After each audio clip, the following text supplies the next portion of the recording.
Where can you find gourmet organic coffees, a friendly hometown atmosphere, and beautiful views of Humboldt Bay and beyond? It's Has Beans Cafe, open every day at 2nd and I Street in the heart of Old Town Eureka.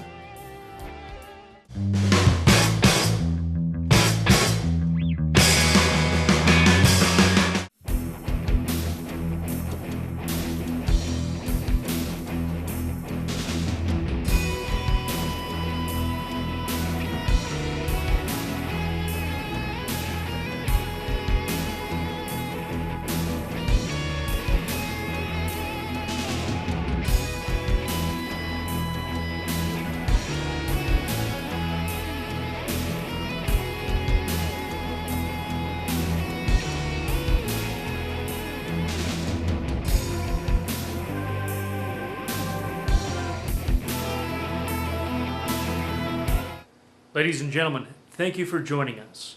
This is Charles Douglas from the Humboldt Sentinel here at the Access Humboldt Community Media Center in Eureka. This issue of Sentinel Interviews digs into the Northern Humboldt runoff for 5th District Supervisor. Largest supervisorial district in Humboldt County, stretches from McKinleyville all the way to Willow Creek, Oric, and Orleans. And the runoff candidates, of course, are Ryan Sundberg and Patrick Cleary. They have quite a bit to say about economic development, affordable housing, and the future of Humboldt County's economy and culture. Please do join us, and don't forget we're interviewing Fortuna and Arcata City Council candidates in the upcoming weeks prior to the November 2nd election. For more information, of course, check out our YouTube channel, youtube.com/Humboldt Sentinel. These interviews also replay on Channel 12, Sundays at 3:30 p.m. and Wednesdays at 5:30 p.m. Patrick Cleary, thanks so much for coming back to Has-Beens for round 2. My pleasure. Thanks for having me, Charles. So you are definitely in the runoff for a 5th District Supervisor. Yes, that's my reward for having done well enough for the first go-round. I get to do it again.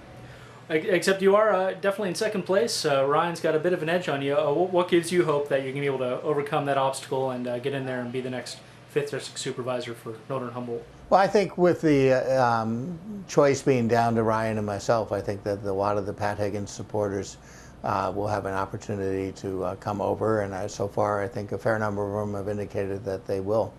So if we are successful at courting them and convincing them that I'm a reasonable alternative for Pat Higgins, then we should have a pretty good shot at it. So, but it's Ryan's certainly a formidable opponent, and so I'm not taking anything for granted.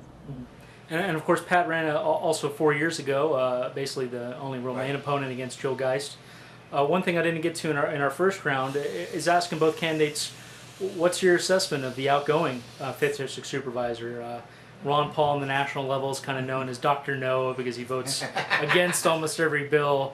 Usually says the feds shouldn't have that constitutional authority. Jill Geist, kind of on the local level, has kind of been Mrs. No, whether it's the medical marijuana ordinance or police review, any number of things. She's been almost steadfastly against almost anything new the supervisors have tried to come up with. How would you assess, the job she's done for the 5th District? I think Jill has done some good things, and I think she's done some things that have disappointed people.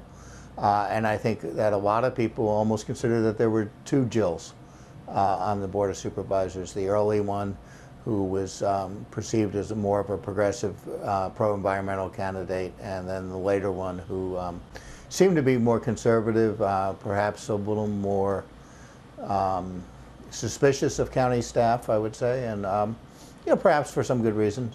But I think that Jill, towards the end, was seen more as being somebody saying no, as opposed to bringing things before the Board of Supervisors to say yes to. And I think a lot of her early supporters lost some confidence in her over the years. I think if she had run again, I think she would find herself with a very different group of supporters than she would have, certainly 8 years ago. But it's, things happen, people's perspectives change, and I think sometimes you don't really know a candidate till you can see them in action, and I think maybe there's a little bit of all of those in Jill's performance. But certainly there are areas I disagreed with her on. I think in particular some of the public safety funding and funding for the, our sheriff's department. I think that we really need to fund that more aggressively, and I think Jill took a hard line on that last go around. So, I think that's one area in particular where we would disagree. So you mentioned courting the supporters of the candidates who were knocked out in the first round, mostly Pat Higgins, but of course Jeff Lytle as well. What would you say those candidates were standing for that you're also standing for? What kind of positions of theirs are you incorporating in your campaign? Well, I think Pat Higgins in particular is known for his pro-environmental stance, and I think Pat has been very clear about and very passionate about his commitment to the environment. And I think that Pat and I share a lot of the same interest and same views on the future of the county. I think we have a lot of our difference. The difference between Pat and I think, is partially stylistic. That Pat has a tendency to be a little more adamant in his positions, and I think I tend to be a little more trying to find the common ground in things. And I think the other thing is that I'm just a little more, I think a little more well-rounded than Pat in terms of the fact that I've got more of a business background. I think I've been more, I come at things with sort of a balance between wanting to protect those very things that Pat really fought for, such as, the rivers, the Trinity River, the Klamath River, the Eel River. I think those are the things that the county really needs to stand up for more. But I think we also need to be looking at jobs, we need to be looking at poverty, we need to be looking at public safety. And I think that those are areas where I think my background's a little stronger than Pat's. But I think there's a lot of common ground, and I think a lot of his supporters are finding that.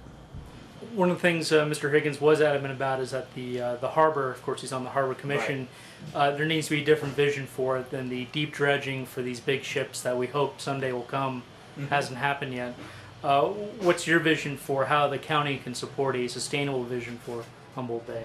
And I think Pat's done some good work on that. I think he and Mike Wilson have put together some alternatives that include aquaculture, which I think is a very helpful idea. I think there's a pretty interesting development that's going out that's before the Coastal Commission right now out in the town of Samoa that includes some light industry. I think that is very definitely needed here.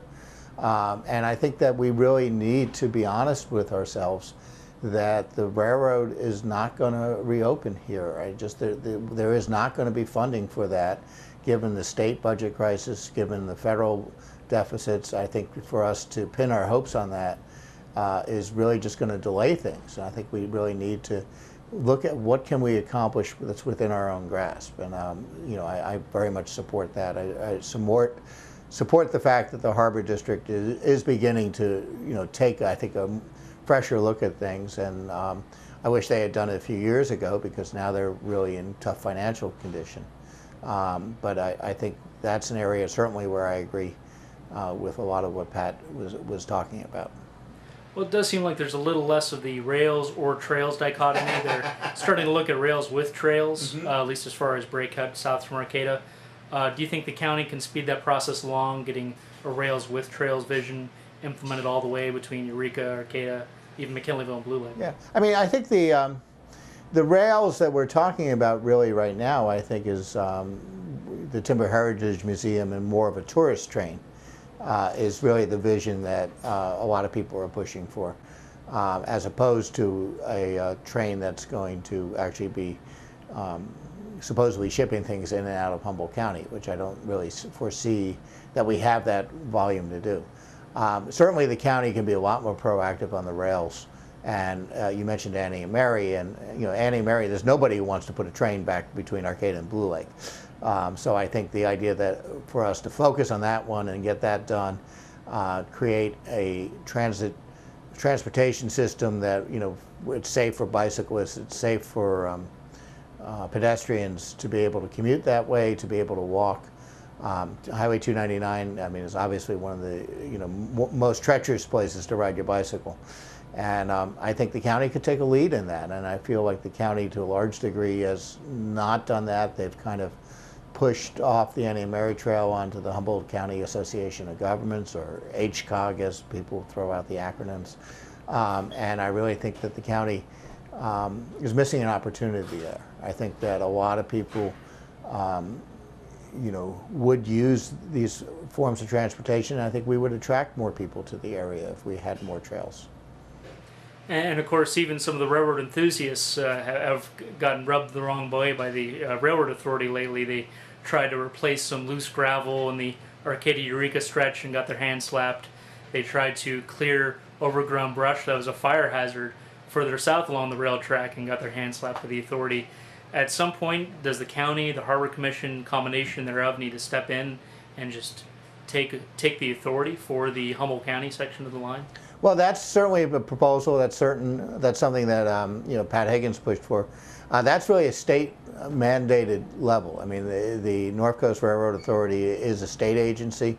I think that really there needs to be a frank discussion about the future of that organization. I think they probably have a role in providing train service, say, from Willits to San Francisco. I think there is certainly a role there, but I think as far as the track up here, I'd love to see it in Humboldt County's hands. I think that would be something, again, that for us to be able to control our own destiny. Because right now I don't think the state is almost keeping it in suspended animation. And I don't think that's healthy for us, and I think it's time for us to move on. So I think we need to be working with our representatives at the state, with West Chesbrough and hopefully Noreen Evans if she gets elected, and try to work with them on crafting a solution that will work for us. Now, as far as the county starting more of a course in its own future destiny, making its own headway, that whole redevelopment plan kind of turned into a big snafu for the county. They spent quite a bit of money on it, and the whole thing ended up collapsing. It seemed a large part because communities such as Glendale and the 5th District, such as Redway and so forth, all rejected it and said, well, we don't want the county redevelopment agency being set up and telling us how we should develop. What was your assessment of that? It did seem to me that they didn't do the proper community engagement, that it was sort of a top-down process where the county said, you communities, we're picking you and we're going to use you for redevelopment. And that seemed to be the wrong way to go about it. I think redevelopment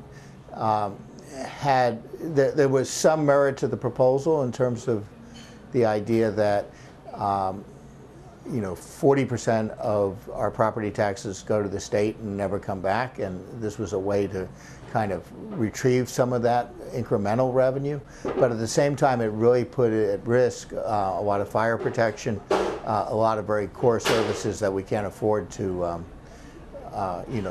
take away from right now. Our fire departments are needing every dime that they can have.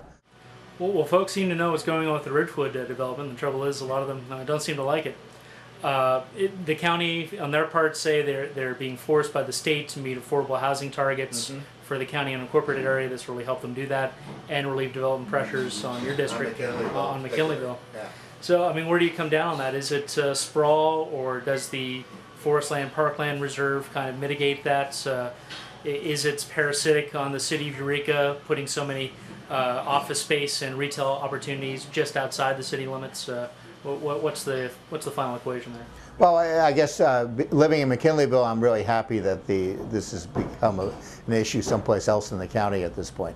McKinleyville had over 900 homes put in the last 10 years. And there's a real sense from a lot of McKinleyvillians that we've become the dumping ground for the county's growth and expansion. The Ridgewood project is actually zoned already for over 900 homes. They could do that right now without an environmental impact report.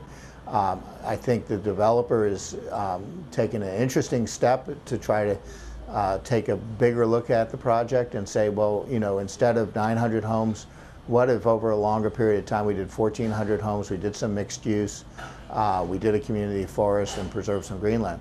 I think that's a thoughtful approach. I've read the environmental impact report. I have some questions about the traffic